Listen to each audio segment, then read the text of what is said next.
Good afternoon, everybody. We're glad that you're here. I am again honored to be in an event like this and represent the 103,000 people of Davenport, but even more importantly, the 450,000 people of the Quad Cities, our large community that are here. There's a lot of people that I want to recognize. We have a couple of our aldermen here, Alderman Kerry Tompkins, Alderman Mike Mattson, Alderman Rich Kluhl are all here. I want to thank them for being here as well. They're all part of this process. Also want to give a shout out to former Alderman Barney Barnhill, who was involved with not only this project, but a lot of great things in our city, and was one of the ones that really made part of getting the veterans recognized with this road. So thank you, Barney, for being here as well. A few other people. Again, this is a big part of what this whole part of the community has done. Dave Mills from Mills Chevrolet, Mo Hyder from Rhythm City. They're both here with us today. And again, that's part of what creates the traffic in this area, what they've done and so many other things. I know a lot of the neighbors, some may be here, some may be just home partying with the fact that it's open now, and that's great as well. Yeah, thank you. I see that thumbs up sign. And this has been long awaited, but it's been a lot of issues that have gone on, and fortunately we've been able to get this completed and get it open today. There's again a lot of great things happening with this road, but the whole sense of Veterans Memorial Parkway makes a lot of difference. And to do that, I wanted to bring a friend of mine up, Colonel Stephen Marr, who's the garrison commander at the Rock Island Arsenal, to say a few words about the nature of this and our veterans. Steve, would you come up, please? Hey, thanks for being here on this fine Midwestern winter afternoon here, and thanks for having me. I was fortunate last week to spend a couple hours with Mayor Klipsch, just talking about our partnership that we have with Davenport, between Davenport and the Rock Island Arsenal. Asking him a lot of questions about how municipal government works and trying to figure that out here in Davenport. And the topic of this intersection came up while we were having that discussion. And the lesson that he conveyed to me was one of patience and timing. And so I was very happy for him that I got the call to participate here earlier this week. But life is full of those little lessons, right? Like yesterday when I was driving around this traffic circle, wondering where the heck everybody was. At first I thought it was the fog, and then I realized that I probably shouldn't try to manage my own calendar anymore. But it's good to have those moments, right? It's good to be humbled a little bit every once in a while.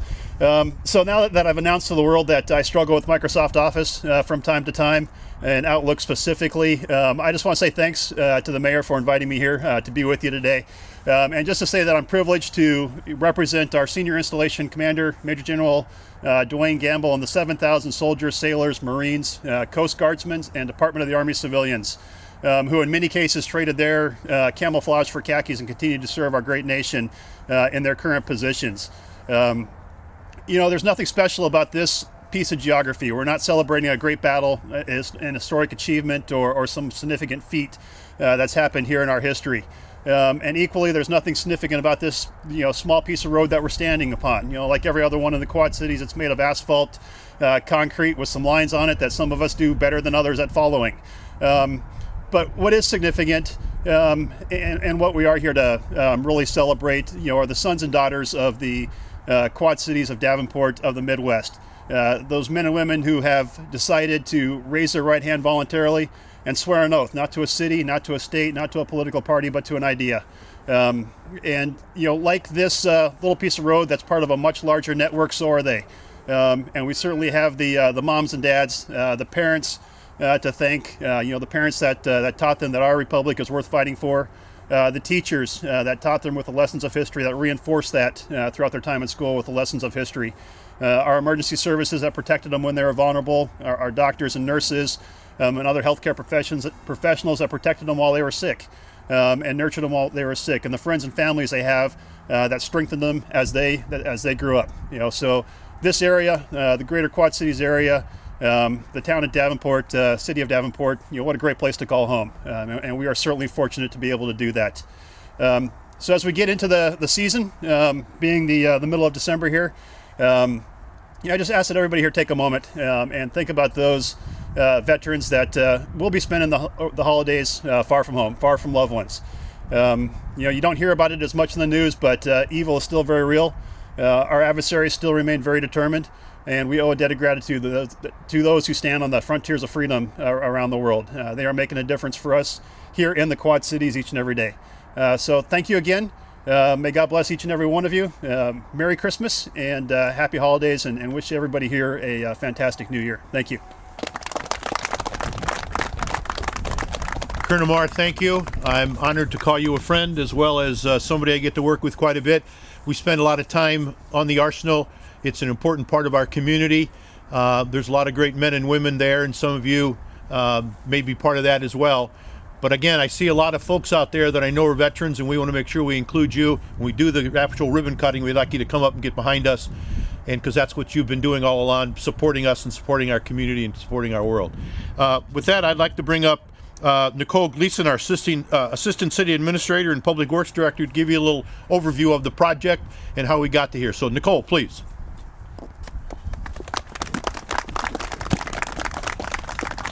Thank you so much. This has been a long time coming, and we're really excited on how much this will improve transportation through Davenport, as I'm sure all of you are as well.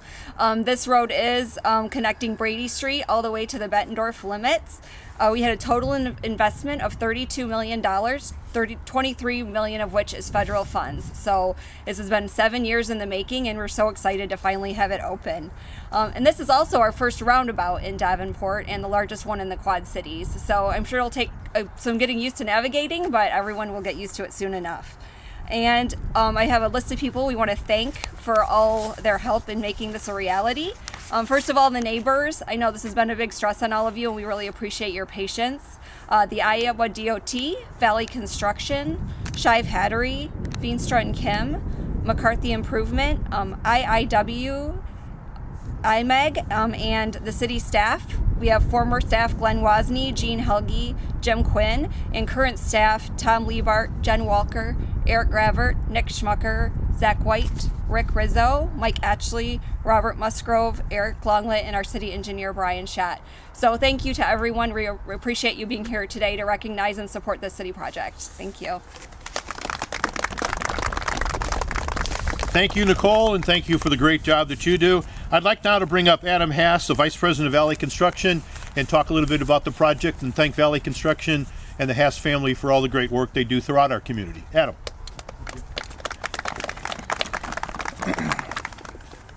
Good afternoon, Mr. Mayor, distinguished guests, and fellow Quad citizens. My name is Adam Haas with Valley Construction Company, and on behalf of our entire team, thank you for coming to the ribbon cutting of the latest section of Veterans Parkway.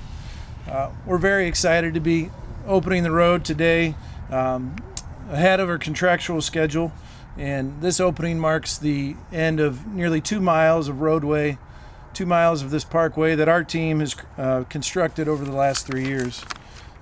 This latest section of Veterans Parkway from I-74 to Jersey Ridge Road was constructed in 3 major phases, including over 4 miles of underground storm sewer, over 100,000 cubic yards of earthwork, and nearly 30,000 square yards of concrete paving. This work started in August of last year, a little later than we had hoped due to some administrative challenges, and with that late start and winter on the horizon, the city requested we expedite that first phase last fall. And based on that request, our team was able to put a plan together that condensed the first phase and was able to get traffic open to Elmore Avenue in November of last year. Phase 2 of the project included creating access to the call home off of Elmore Avenue. And this phase was significantly more challenging than the first due to storm sewer over 20 feet deep, deep earthen fills, and poor soil conditions that needed remediation. Phase 2 is complete to the call home in mid-July of this year. Phase 3, the last phase, included more underground utilities, more concrete paving, and this new Quad City roundabout. And this phase proved to be the most difficult and most challenging due to more poor soil conditions that needed remediation, countless unanticipated utility conflicts, including power, gas, electric, phone, fiber, And in addition to the utility conflicts, October and November, weather didn't cooperate. So weather events slowed progress also. And despite these challenges, the city team and the Valley construction teams worked together to get this road open, actually many weeks with remaining on our contract time frame. I'd like to give a special thanks to Nicole Gleason and her entire team for their great support during this project. And I'd like to thank all of the Valley construction employees who had a hand in building this parkway safely. Our entire organization is honored to be a part of this great tribute to our veterans and hope all of the Quad Cities enjoys this new parkway. Thank you again for coming and have a great holiday. Well, I think we want to get the ribbon cut and get this thing open. But again, the most importantly, there was a lot of people to thank. But more importantly, this is here because we want to thank the veterans and all of you that are here. But there's so many more veterans in our community. We have, I think, 16,000 veterans in our area. We want to thank all of you for making the sacrifices that you made and for all that you've done. And every time we drive on this, let's make sure we remember all the veterans and the services they provided us. So we'd like all the veterans. Yeah, let's give everybody a round of applause. I see a lot of veterans here. Please, any of the veterans that are here, please come on up. We'll get in this area and we'll cut the ribbon right here. Why don't you guys come on up here? You guys come on up. You want to get right back here? We're going to take the picture going this way. So just get behind us here. Let's have it. You can do the count, Robin. 1, 2, 3.